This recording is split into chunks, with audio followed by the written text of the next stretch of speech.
গল্পের নাম চিত্তবিদ্ধ প্রেমতত্ত্ব। লেখিকা এমিনেহা নয়াদে। পর্ব ২০।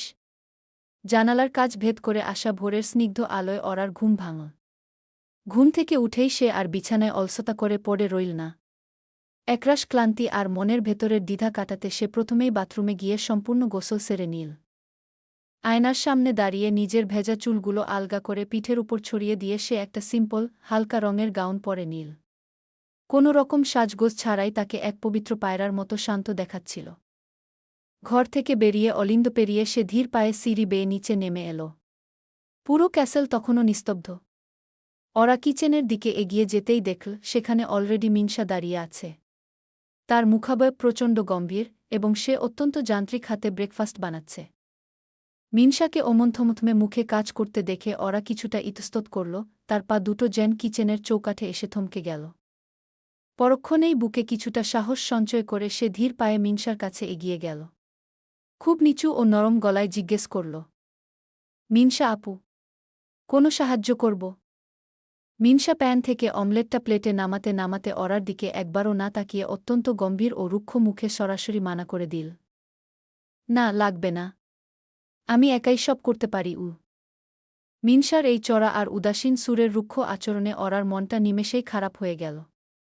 বুকের ভেতর একটা অপরাধবোধ চারা দিয়ে উঠল।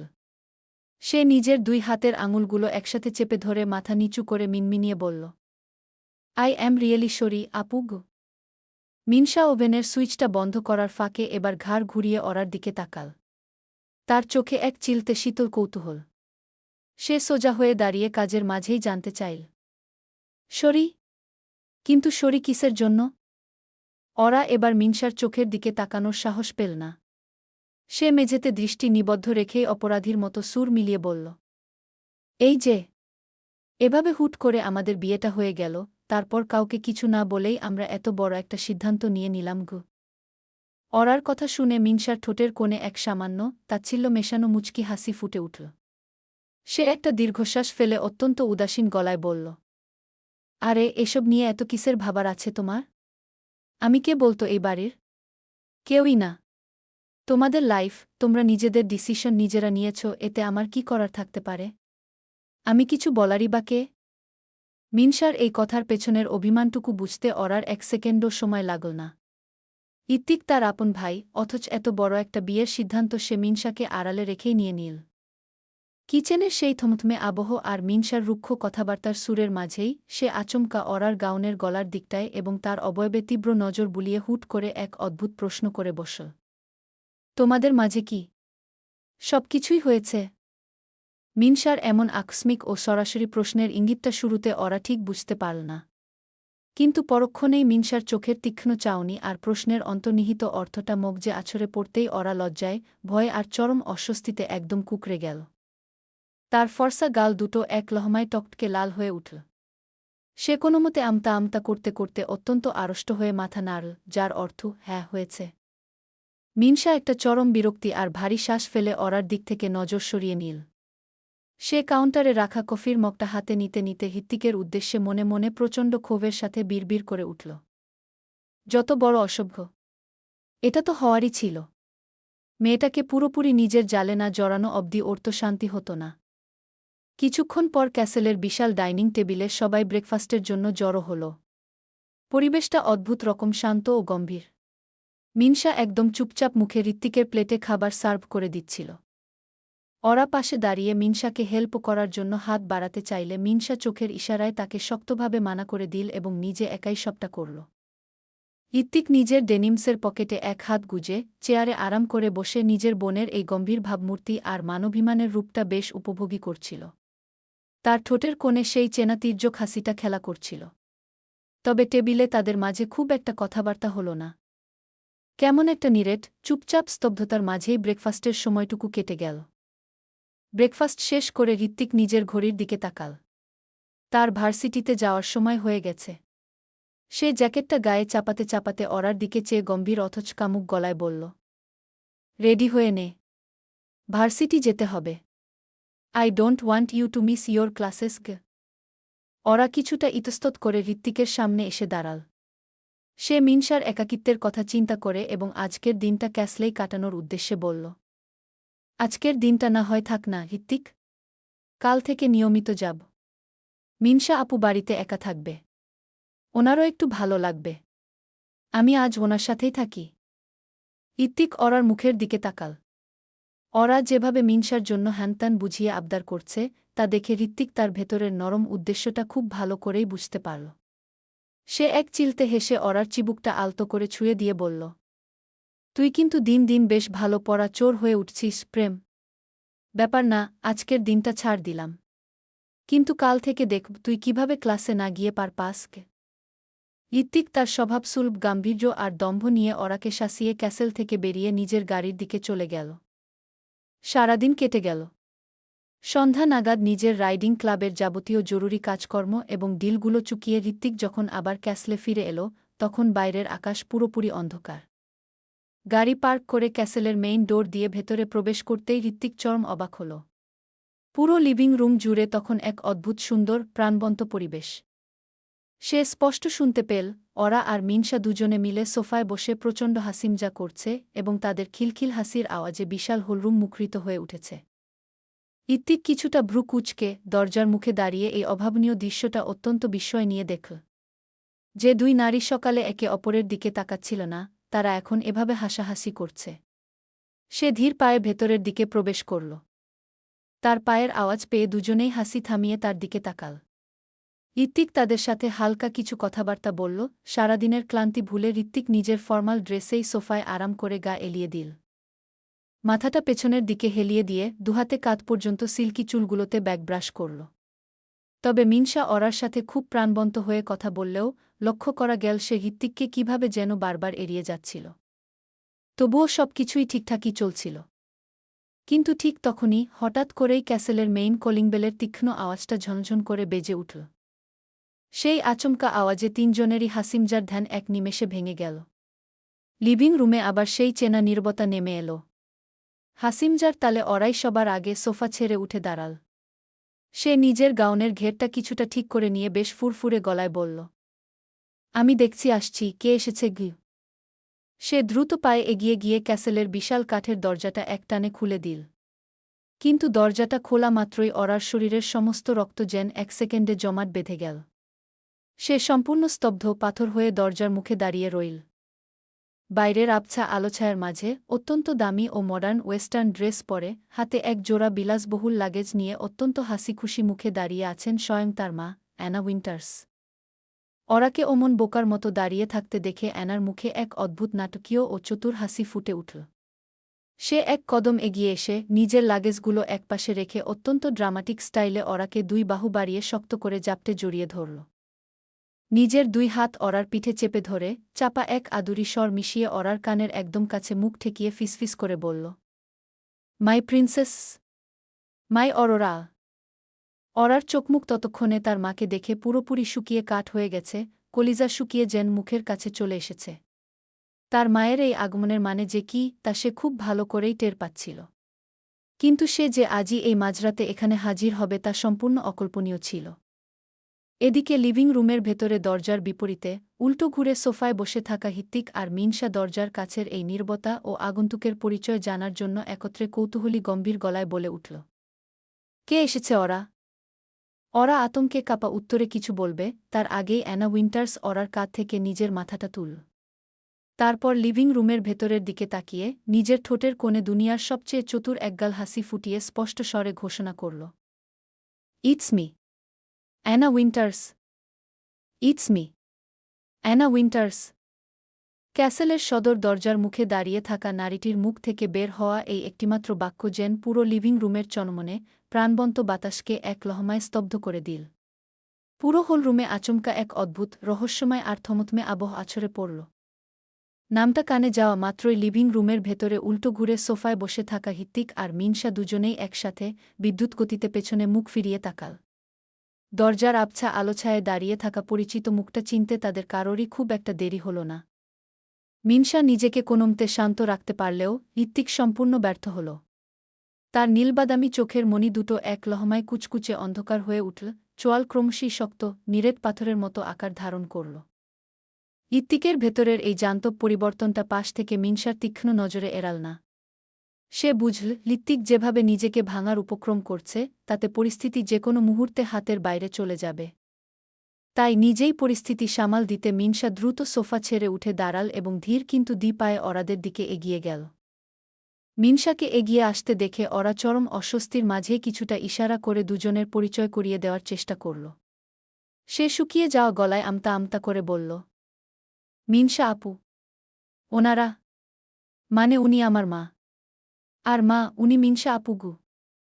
অরার কথা শেষ হতে না হতেই মিনসা নিজে আগ বাড়িয়ে কিছু বলার আগেই আচমকা অ্যানা উইন্টার্স তার দিকে তাকিয়ে অত্যন্ত মায়াবী এক চিলতে মুচকি হেসে নিজের হাতটা বাড়িয়ে দিল। অত্যন্ত ক্লাসি স্টাইলে সে মিনসার সাথেও হ্যান্ডশেক করল। মিনসাও ঠোঁটের কোণে একটা কৃত্রিম মুচকি হাসি ঝুলিয়ে অ্যানার এই রূপ দেখতে লাগল। পরনে একটা ধবধবে সাদা রঙের ওয়েস্টার্ন বডিকন গাউন, একদম স্ট্রেট করা সিল্কি চুল পিঠে ছড়ানো, কাঁধে ঝুলছে ইন্টারন্যাশনাল ব্র্যান্ডের ক্লাসি হ্যান্ডব্যাগ আর শরীরে নামিদামি জুয়েলারির ঝিলিক। এমনকি বা হাতের নিখুঁত নেইলস আর পায়ে 4 ইঞ্চি উঁচু হাই হিল সবকিছুই মনে করিয়ে দিচ্ছিল, হ্যাঁ, এটাই সেই অ্যানা উইন্টার্স। কিন্তু বাড়ির ভেতরের রহস্যময় আবহটা যেন আরও ঘনীভূত হল একটা অদৃশ্য প্রশ্নে। অ্যানা যখন এতখানি স্বাভাবিক আচরণ করছেন তখন কি তিনি তাদেরকে চিনতে পারেননি? নামটা শুনেও তো চেনার কথা ছিল। নাকি সবটাই ভুলে গেছেন তিনি? অবশ্য নিজের স্বার্থে অতীত ভুলে যেতে তো ওস্তাদ এই নারী। ততক্ষণে অ্যানা অরার দিকে ফিরে নিজের চিরচেনা আদুরে গলায় টেনে টেনে বলল, অরোরা প্রিন্সেস, তোমার হাজব্যান্ড কোথায়? সে কিউ? অ্যানার কথা শেষ হওয়ার আগেই পেছন থেকে গটগট পায়ে এগিয়ে এলো ঋত্বিক। তার পরনের ফর্মাল শার্টের উপরের বোতাম খোলা, চুলগুলো সামান্য এলোমেলো, তাকে দেখতে এই মুহূর্তে অনেকটাই বন্য ও বিপজ্জনক লাগছে। ঋত্বিক সোজা এসে অরার একদম গা ঘেঁষে দাঁড়াল। তার এক হাত পকেটে গোজা ব্যান্ডেজ জড়ানো, অন্য হাতটা ঝুলে আছে। নিজের স্বভাবসুলভ গম্ভীর হাস্কি কণ্ঠে বলল, I'm her husband, Ritwik. Ritwik Sanyal. ঋত্বিককে অমন পুরুষালী গাম্ভীর্যের সামনে দাঁড়িয়ে থাকতে দেখে অ্যানা উইন্টার্স যেন খুশিতে এক্কেবারে গদগ্ধ হয়ে উঠল। সে একগাল নাটকীয় হাসি হেসে নিজের হাতটা বাড়িয়ে দিল ঋত্বিকের দিকে হ্যান্ডশেক করার জন্য। কিন্তু ঋত্বিক পাথরের মতো দাঁড়িয়ে রইল, সে অ্যানার দিকে হাত বাড়ানোর কোনো সৌজন্যতাই দেখাল না। অ্যানা সামান্যতম অপ্রস্তুত না হয়ে অদ্ভুত চতুর এক ভঙ্গিতে হেসেই নিজের হাতটা নামিয়ে নিল। তারপর চোখের মণি জোড়া নাচিয়ে বলতে লাগল, ওহ, তাহলে তুমিই অরোরার husband? I am really so happy to see you together. ও হ্যাঁ, আমার পরিচয়টা তো দিতে ভুলেই গেছি, যদিও তা দেওয়ার প্রয়োজন হয়তো নেই। তবুও মনে করিয়ে দিচ্ছি, আমি অ্যানা, অরোরার মা। অ্যানা উইন্টার্সক। ঋত্বিক নিজের চোয়াল শক্ত করে অ্যানার সেই চাকচিক্যময় হাসিমুখটার দিকে শুধু একদৃষ্টে চেয়ে রইল। তার 2 রঙের চোখে তখন আক্রোশ জ্বলজ্বল করছে। ওদিকে ওরা এই পরিস্থিতিতে কি করবে না করবে কিচ্ছু বুঝতে পারছিল না। সে চরম অস্বস্তিতে ড্রয়িংরুমের এক কোণে কাঠ হয়ে দাঁড়িয়ে আছে দেখে মিনসা পরিস্থিতি হালকা করতে দ্রুত বলল, মিসেস উইন্টার্স, বাইরে দাঁড়িয়ে কথা না বলে প্লিজ ভেতরে আসুন গো। অ্যানা ভেতরে পা রাখতেই নিজের সাথে আনা বড় বড় লাক্সারি লাগেজগুলো টানার জন্য আশেপাশে কোনো কাজের লোক বা পোর্টিকোর দারোয়ান খোঁজার চেষ্টা করল। কিন্তু এখানে সেভাবে কাউকে পাওয়া যাবে না জেনে ওরা নিজেই মায়ের ব্যাগগুলো টেনে ভেতরে আনতে শুরু করল। অ্যানার নজরে তখন বাড়িতে কোনো মেড বা সার্ভেন্ট চোখে না পড়ায় সে মুখটা গোল করে অনেকটা অবাক হওয়ার ভান করে বলল, ইস অরোরা, এই বাড়িতে কোনো মেড সার্ভেন্ট নেই? আমার প্রিন্সেসকে এখানে একাই খাটতে হবে নাকি? ওহ গড! মায়ের মুখে এমন কথা শুনে ওরা আরও বেশি থতমত খেয়ে গেল, তার গাল দুটো লজ্জায় লাল হয়ে উঠল। সে কোনোমতে মাকে আশ্বস্ত করার সুরে ফিসফিসিয়ে বলল, এসব কি বলছো মা? এ বাড়িতে তো মানুষই কম, তাই ওসব লাগে না গি। সে কথাটি বলতে বলতেই ততক্ষণে ঋত্বিক নিঃশব্দে অরার পাশে এসে দাঁড়াল। সে অরার চোখের দিকে তাকিয়ে অত্যন্ত কড়া ও চাপা ইশারায় তাকে লাগেজগুলো থেকে সরে যেতে বলল। অরা তাও নিজে ব্যাগটা টানতে চাইলে ঋত্বিক তার হাতটা ধরে এক টানে নিজের দিকে সরিয়ে আনল এবং অত্যন্ত চাপা স্বরে বলল, জেদ করিস না প্রেম, ব্যথা পাবি গু। ঋত্বিকের অবাধ্য হাস্কি গলার আদেশ অরা না চাইতেও অমান্য করতে পারল না। সে লাগেজ দুটো ছেড়ে দিয়ে চুপচাপ দাঁড়িয়ে রইল। ততক্ষণে অ্যানা অরার হাতটা টেনে নিয়ে গিয়ে ড্রয়িংরুমের সোফাটায় নিজের পাশে বসিয়ে দিল। ওদিকে মিনসা পরিস্থিতি আরও স্বাভাবিক করার জন্য দ্রুত কিচেনের দিকে চলে গেল এবং চটজলদি বরফ শীতল শরবত করে নিয়ে ড্রয়িং রুমের দিকে ফিরতে লাগল। কিন্তু লিভিং রুমে পা রাখার আগেই তার কানে এলো অ্যানার তীক্ষ্ণ, উচ্চস্বরে করা হাহুতাশের আওয়াজ। সে নিজের মেয়ের বর্তমান হাল নিয়ে যেন আকাশ ভেঙে পড়ার মতো বিলাপ করছে। ওরা বারবার মায়ের পাশে বসে চাপা সুরে তাকে শান্ত করার চেষ্টা করছিল, কিন্তু অ্যানা যেন আজ পুরো স্ক্রিপ্ট মুখস্থ করে এসেছে। সে ওরার হাত দুটো নিজের হাত ভর্তি ফ্রেঞ্চ নেইলসের মাঝে চেপে ধরে আফসোসের সুরে বলতে লাগলেন, কতটা শুকিয়ে গেছো তুমি অরোরা। খাওয়া দাওয়া কি ঠিকমতো করো না এ বাড়িতে? কিভাবে যে কি হয়ে গেল আমার মাথায় ঢুকছে না। রাগ করে বাড়ি ছেড়ে মানুষ এত বড় একটা ডিসিশন নেয়? বিয়ে করেছ অথচ নিজের মাকে একটা বার জানালে না অবধি। আমি তোমার মা অরোরা, আমি কি তোমার ক্ষতি চাইব কখনো? কেন, কিসের এত জেদ তোমার? মিনসা শরবতের গ্লাস আড়ালে দাঁড়িয়ে অ্যানার এই নিখুঁত অভিনয় আর মায়াবী কথার জাল পরখ করছিল। সে আর চোখে তাকাল ঋত্বিকের দিকে। ঋত্বিক তখনও সোফার এক কোণে দাঁড়িয়ে এক হাত পকেটে গুজে, অত্যন্ত শীতল ও রহস্যময় চোখে অ্যানা উইন্টার্সের এই আবেগের নাটক দেখছে। রাতের ডাইনিং টেবিলের পরিবেশটা ছিল আরও ভীষণ থমথমে। মিনসা আর ওরা মিলে তাড়াহুড়ো করে যেটুকু ডিনার তৈরি করেছিল, তা মুখে তোলা মাত্রই অ্যানা উইন্টার্স একের পর এক খুঁত ধরতে শুরু করলেন। সুপের লবণ থেকে শুরু করে স্টিকের মান, কোনো কিছুই ওনার পছন্দ হচ্ছিল না। ওনার একগাদা ভুল ত্রুটির বিলাপের সামনে ওরা বেচারি চরম অস্বস্তিতে যেন চাপা পড়েই শেষ হচ্ছিল। মিনসা গম্ভীর মুখে নিজের রাগ সামলে নিলেও ঋত্বিক ছিল সম্পূর্ণ শান্ত। ওরাকে নিয়ে সে ভেতরে ভেতরে যতই উন্মাদ হোক না কেন, বাইরের দুনিয়ার সামনে নিজের ভাবাবেগ নিয়ন্ত্রণ করতে সে খুব ভালো করেই জানে। সে না চাইতেও চুপচাপ সব শুনে গেল এবং নিস্পৃহ মুখে ডিনার শেষ করল। ডিনার শেষ করে ঋত্বিক অনেক আগেই নিজের মাস্টার বেডরুমে ফিরে এসেছিল। ঘরের আবছা আলোয় সে নিজের পোষা মিস ক্লিওপেট্রাকে কোলে নিয়ে বিছানায় হেলান দিয়ে ওরার জন্য অপেক্ষা করছিল। ঘড়ির কাঁটা ক্রমশ এগিয়ে চললেও ওরার কোনো খোঁজ ছিল না। ঋত্বিক মনে মনে কিছুটা বিরক্ত হয়ে বিড়বিড় করতে লাগল, ওনাকে গেস্টরুমে রেখে আসতে এতক্ষণ লাগে? আর কতক্ষণ অপেক্ষা করব আমি? এই প্রেমের কি কোনো কালেই হুঁশজ্ঞান হবে না?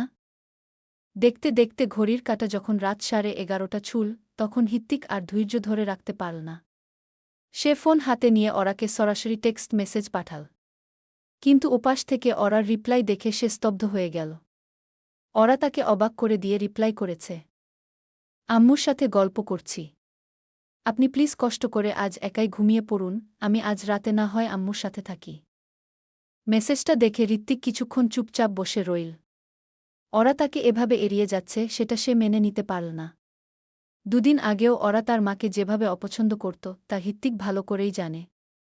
তাহলে হঠাৎ মায়ের প্রতি এই টান কোত্থেকে এল?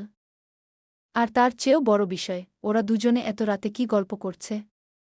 ওর মা ওকে কি বলছে? আর কী বা বোঝাচ্ছে? ভাবনাটা আসতেই ঋত্বিক আচমকা ভীষণ অস্থির হয়ে উঠল। সে সাথে সাথে ক্লিওপেট্রাকে সোফায় নামিয়ে রেখে এক হাতে দ্রুত মেসেজ টাইপ করতে করতে ঘর থেকে বেরিয়ে গেল।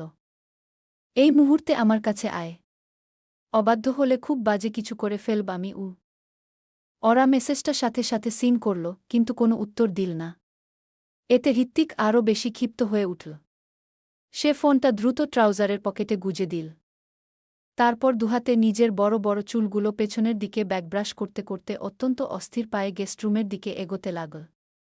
সে গেস্টরুমের সামনে এসে দরজায় নক করতে যাবে, ঠিক তখনই পাশ থেকে আচমকা ওরা তার সামনে এসে দাঁড়াল। ঋত্বিককে অমন শক্ত আর অস্থির মুখে দাঁড়িয়ে থাকতে দেখে ওরার গলা শুকিয়ে গেল। সে তো একটুও দেরি না করে রুমে ফিরতে চেয়েছিল, কিন্তু ঋত্বিক তার আগেই এখানে হাজির।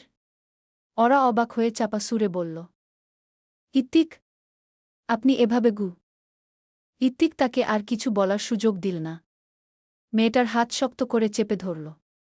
কোনো বাধা বা প্রতিবাদ করার সুযোগ না দিয়েই সে ওরাকে নিজেদের ঘরের দিকে টানতে টানতে নিয়ে যেতে লাগল। ওরা তার সাথে দ্রুত পায়ে হাঁটতে হাঁটতে চাপা গলায় বলল, হ্যাঁ যাচ্ছি, কিন্তু আপনার হয়েছেটা কি? এত অস্থির হয়ে কি কথা বলবেন? ঋত্বিক পেছনের দিকে মুখ না ফিরিয়েই নিজের হাস্কি গম্ভীর টোনে উন্মাদের মতো বলল, আজ তোকে সেটাই বলব যা এতদিন ধরে তুই জানতে চেয়েছিস, প্রেম। সব বলব তোকে, সব কিছু। তবুও কারো সাধ্য হবে না তোকে আমার থেকে আলাদা করার। অতীতের সব জানতে চান? রেসপন্স করবেন? গল্পটা কেমন লাগলো অবশ্যই বলে যাবেন।